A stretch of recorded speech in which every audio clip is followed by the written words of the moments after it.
క్రైస్తలం మన ప్రభువును ప్రియరక్షకుడైన యేసుక్రీస్తు వారి అతి ప్రశస్తమైన నామంలో మీ అందరికీ ఉదయకాల శుభాభివందనములు తెలియజేస్తా ఉన్నాను.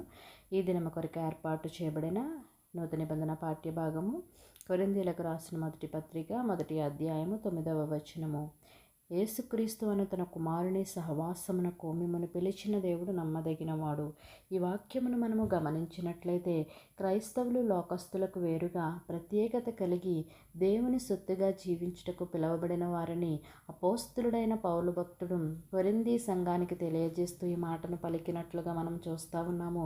నా ప్రియ సహోదరులారా, నిన్ను సంరక్షించుటలో, నిన్ను పోషించుటలో, నిన్ను పరిశుద్ధపరచుటలో, తన రాజ్యమునకు నిన్ను తీసుకుపోవుటలో ప్రభువు నమ్మతగినవాడు గనుక నీ భవిష్యత్తును గూర్చి నీవు భయపడక ఇట్టి నమ్మకమైన దేవునికి నీవు నమ్మకమైన వానిగా నీవు జీవించినట్లయితే దేవుడు నిన్ను అద్భుతమైన రీతిగా ముందుకు నడిపిస్తానని ఈ యొక్క వాక్యము ద్వారా మాట్లాడుతూ ఉన్నాడు. నా ప్రియ సహోదరులారా, దేవుడు మనలను పిలుచుటకు గల కారణములు ఏవి అని మనం ఆలోచన చేసినట్లయితే మొదటిగా ఆయన మనలను ప్రభువుకు వారసులమవటకు మనల్ని ఆయన పిలిచారంట. రెండవదిగా మనము పరిశుద్ధతకు వారసులమవటానికి పిలువబడ్డాము. మూడవదిగా మనము పరలోక రాజ్యానికి వారసులమవటకు మనము పిలువబడ్డాము కనుక మనల్ని పిలిచినవాడు నమ్మదగినవాడు కనుక నీ భవిష్యత్తుని గురించి నీవు భయపడక ఇటు నమ్మకమైన దేవునికి నీవు నమ్మకమైన వానిగా జీవించినట్లయితే దేవుడు నిన్ను అద్భుతం రీతిలో నిన్ను ముందుకు నడిపిస్తానని ఈ యొక్క వాక్యము ద్వారా మాట్లాడుతూ ఉన్నాడు. నా ప్రియ సహోదరులారా, మనల్ని పిలిచిన దేవుడు నమ్మదగినవాడు కనుక మనం ఆయనకి నమ్మకముగా ఉండేలాగన అట్టి కృప పరిశుద్ధాత్మ దేవుడు మనందరికీ అనుగ్రహించునుగాక. తలలు వంచి ప్రార్థనలో ఏకీభవించవలసిందిగా కోరుచున్నాను.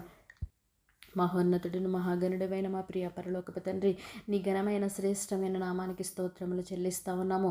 మమ్మలను పిలిచినవాడు నమ్మదగినవాడు గనక మేము కూడా అట్టి నమ్మకత్వాన్ని నీలో కలపరచడానికి సహాయము దయచేయండి ప్రభువా. నమ్మకమైన విశ్వాసంలో తండ్రి ఆయా మేము బలమైన పునాదిని వేసుకోవడానికి నీ కృప చూపించండి. ఆయా మేము పరిశుద్ధతకు ఆయా వారసులు అవ్వడానికి నీవు మమ్మల్ని పిలిచావని, ఆయా నీ రాజ్యానికి వారసులుగా చేయడానికి మమ్మల్ని పిలిచావని ఒక వాక్యము ద్వారా మాట్లాడి ఉన్నావు. ఆయా నీ పిలుపుకు మేము లోబడి దానికి తగిన జీవితాన్ని మేము జీవించడానికి సహాయము దయచేయమని, నీ యందు భయభక్తులు కలిగి ఆయా నీపై నమ్మకం మేము ఉంచి జీవించడానికి కృప చూపించమని యేసయ్య అతి పరిశుద్ధ నామమున అడిగి వేడుకొనుచున్నాము తండ్రి. ఆమేన్.